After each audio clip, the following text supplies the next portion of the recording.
Hi, പുതിയൊരു വീഡിയോയിലേക്ക് എല്ലാ പ്രിയ സുഹൃത്തുക്കൾക്കും ഒരിക്കൽ കൂടി സ്വാഗതം. നമ്മൾ ക്യാമറ ഓണാക്കി അപ്പോൾ കോയും കാക്കയൊക്കെ കറിയും. പിന്നെ ഇന്നത്തെ നമ്മുടെ വീഡിയോ എന്താ വെച്ച് കഴിഞ്ഞാൽ, ഇത് കണ്ടോ ബാക്കിൽ ഈ കാണുന്നതേ അത്തിപ്പഴമാണ് കേട്ടോ. നമ്മുടെ ഇസ്രായേലത്തി നമ്മൾ വെച്ചിട്ട് ഏകദേശം ഒരു 6 മാസത്തോളമായി. അപ്പോൾ ഇത് കായ്ച്ചു, രണ്ടാം തവണയായിട്ടാണ് കായ്ച്ചിന്. കഴിഞ്ഞ വർഷം കായ്ച്ചിരുന്നു. കഴിഞ്ഞ വർഷമല്ല, നമ്മൾ തൈ കൊടുന്ന് വെച്ച സമയത്ത് അതിൽ കായുണ്ടായിരുന്നു. അപ്പോൾ ഇതിനെ പറ്റിയുള്ള ചെറിയൊരു വീഡിയോ ഉണ്ടോ ഇന്നത്തെ വീഡിയോ സ്കിപ്പ് ചെയ്യാതെ മുഴുവനായിട്ട് കാണുക. വീഡിയോ ഇഷ്ടപ്പെട്ടാൽ ലൈക്ക് ചെയ്യുക. ഇതാണ് നമ്മുടെ ടെറസിൻ്റെ മുകളിൽ വെച്ചിട്ടുള്ള അത്തിമരം.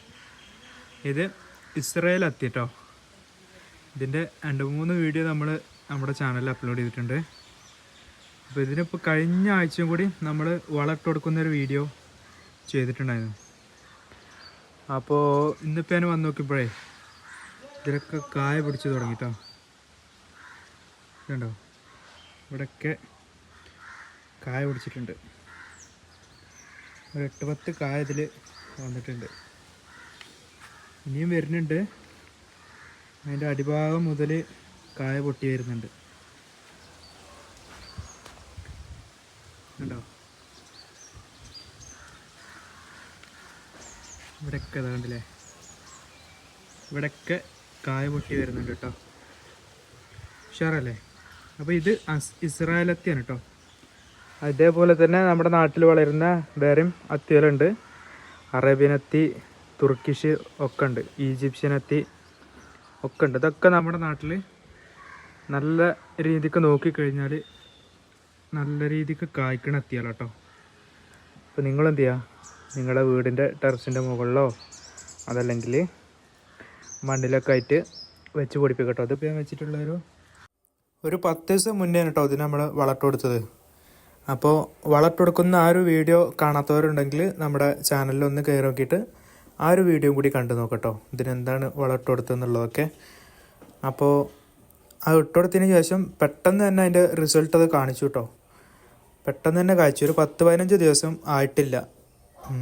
അപ്പോഴത്തേക്കും ഇതിൽ പുതിയ കായകൾ വന്നു തുടങ്ങി. ഇത് ഏറ്റവും നല്ല വളർത്താനേ ചട്ടിയിൽ തന്നെയാണ് കേട്ടോ. കുറച്ച് വലിയ പോട്ടിലാണ് നമുക്കിത് വളർത്താൻ ഏറ്റവും അനുയോജ്യം. കാരണം എന്താ വെച്ച് കഴിഞ്ഞാൽ അത്തിക്ക് കൂടുതൽ വെള്ളം കെട്ടി നിൽക്കാൻ പറ്റില്ല കേട്ടോ അതിൻ്റെ ചുവട്ടിൽ. അപ്പോൾ അത് കാരണം നമ്മൾ മണ്ണിലൊക്കെ വെച്ച് കഴിഞ്ഞാൽ മഴക്കാലത്തൊക്കെ നല്ല വെള്ളം നനവ് ഉണ്ടാവില്ലേ.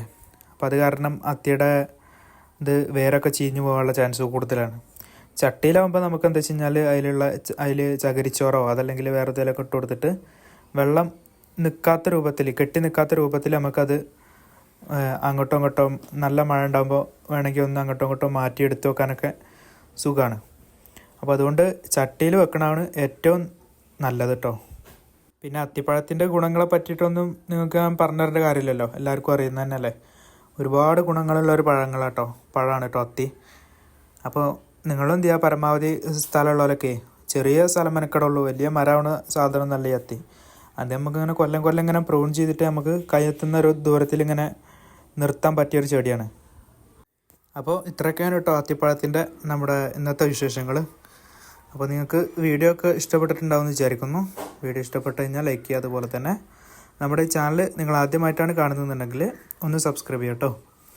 അപ്പോൾ ഇതിൻ്റെ കൂടുതൽ വിശേഷങ്ങളുമായിട്ട് അടുത്ത നല്ലൊരു വീഡിയോ കൂടി നമ്മൾ അപ്ലോഡ് ചെയ്യുന്നതായിരിക്കും.